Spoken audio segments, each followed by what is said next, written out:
Welcome back, guys. I'm Zell, and today it's time to talk about the Kershaw Blur.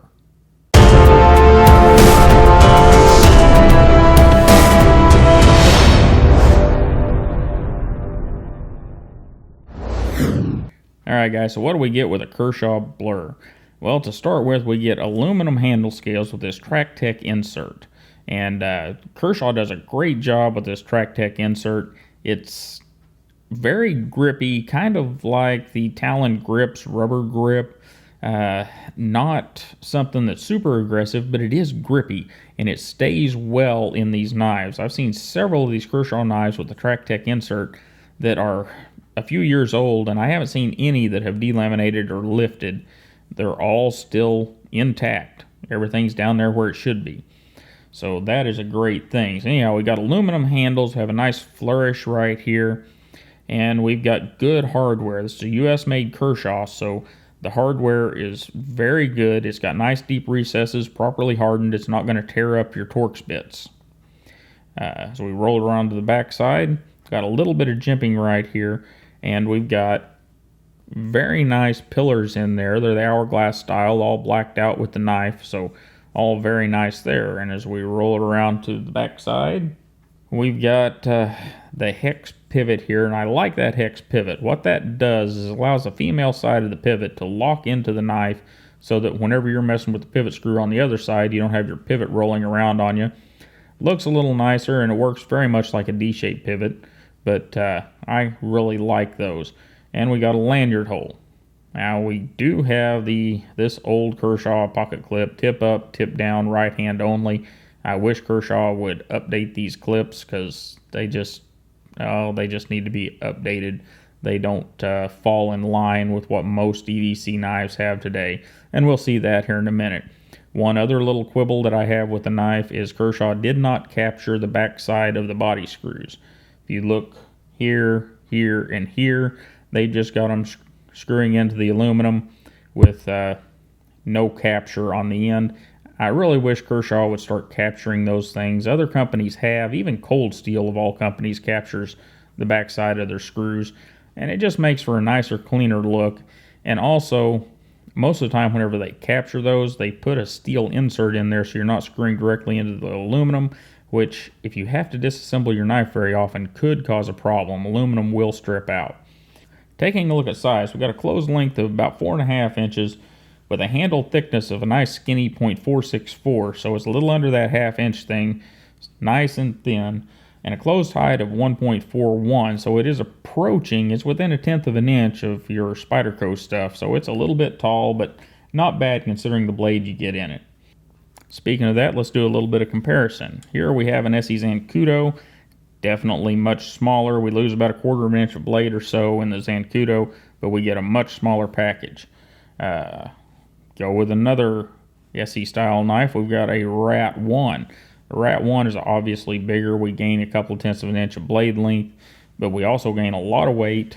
The Rat is somewhere around 5 ounces.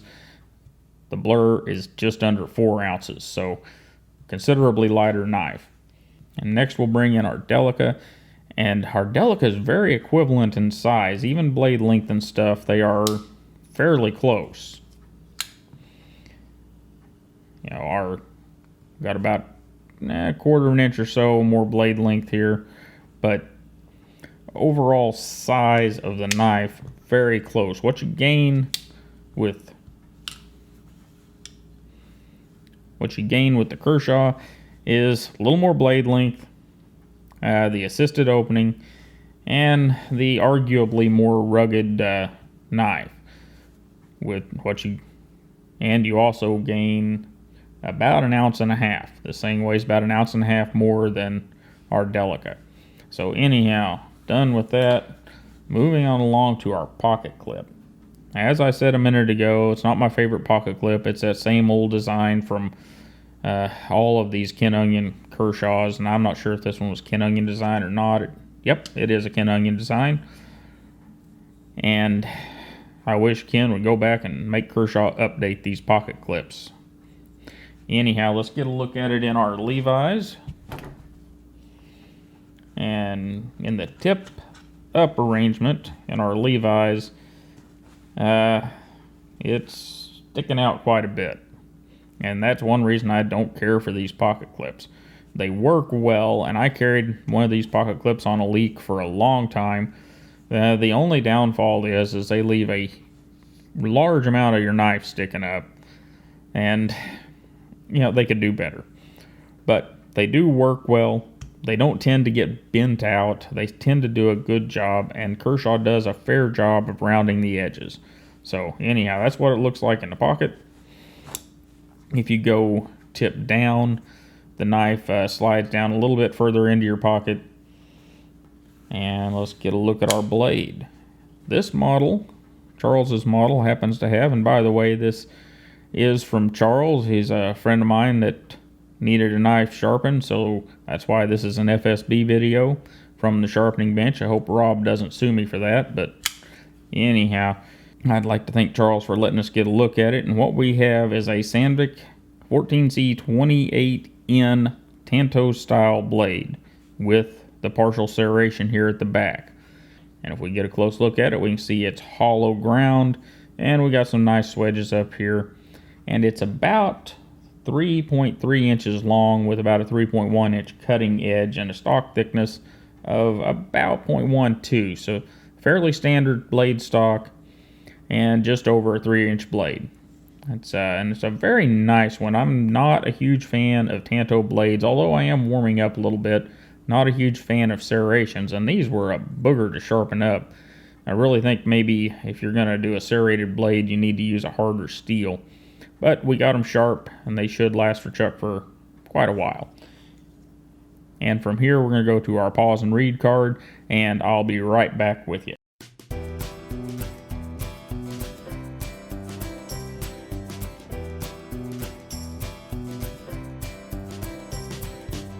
Alright, mechanically we have a standard pivot. We talked about that a little bit. We have the hex shape on the female side, and then our pivot screw, and it's an oversized pivot screw by a little bit. Gives you a little more surface area, and lets the blade hold down pretty true and almost perfectly centered in there. And it is running on Kershaw's Speed Safe system. And that gives us the assisted opening, but it also holds the blade closed. That torsion bar that's setting inside the scale uses the knife blade as a cam of sorts, and it allows you to do this. You start pushing on the knife blade and it pops open. On the other side, you start pushing the knife blade closed and it pulls the knife closed, and once it's closed, it holds the knife closed. So that's why it's called Speed Safe. Your more recent Speed Safe knives, in the beginning, yes, some of them would pop open in a pocket, were way too touchy, but all of your more recent Speed Safe knives do a good job of holding the blade closed, as well as giving you the assist to open. Our lock mechanism is a inset liner lock, kind of another Kershaw trademark. They use a lot of those, and they use them to good effect. We've got really good solid lockup, no blade play in here whatsoever, and we're at 20 or 30% on the lockup, which is really good considering how much this knife has been used. And Charles has used this knife a lot. And moving on to ergonomics and action. First off, we do have that Speed Safe assisted opening. And one thing Kershaw has done that is a bit controversial, but I like it a lot, is look at that thumb stud. See how they're setting there? They are angled right here. And to me, that's a beautiful thing. Some people don't like it, but I like it a lot, because whenever you get your thumb up against that thumb stud, it's easy to push it open. Got a little bit of jimping across the thumb stud, but it's not anything that's going to eat your finger up. And that's another one of the beautiful things about this knife. We've got just a little bit of softening of this edge on the lock bar as well. So it's not a knife that's going to eat your finger up whenever you're using it. Now, the one issue that I did come across, it's never really happened to me in use, but people do kind of complain about it, and we should probably cover it. You see how this lock bar is setting just above the opposite scale. Well, what that does is if you've got the knife in your hand and you're doing some kind of torquing motion, you could possibly unlock that knife. It's never happened to me. I don't know that it's a big deal, but it is something to be aware of on many of the frame lock and liner lock knives. Anyhow, our action is good. Flips open quite nicely. No issues there. And once you've got it open, getting it in your hand, well, it's a Ken Onion design. It's gonna fit your hand well. And we've got some jimping here that we'll look at in a moment. But other than that, you just roll your hand around it and you're there. Doesn't really matter how you get a hold of it. Like I said, Mr. Onion does a good job. He really does know how to make a knife handle. And back to that jimping I was talking about, something I would like to express is my appreciation that jimping all meets up nicely. It goes across the handles and the back of the blade. Many times you'll see that kind of jimping on a knife, a lot more expensive knife than this, and it doesn't mate up once you've got the knife open. And it's like, what the heck, guys? Come on, let's keep things mated up here. If I can pick up an inexpensive knife, not that this one is inexpensive, but some of the $20 and $30 knives and everything mates up like this, what's the problem? Let's do things right. Anyhow, off my soapbox. What we get out of the Kershaw Blur is classic EDC. This thing's been around for a very long time. It's available in several different colors and blade materials and blade styles, and it just makes for good, solid EDC, especially for those of you that like the assisted knives. Because no flipper, as you notice back here, it's thumb studs only, and it works well, and it's a knife that works well in either hand.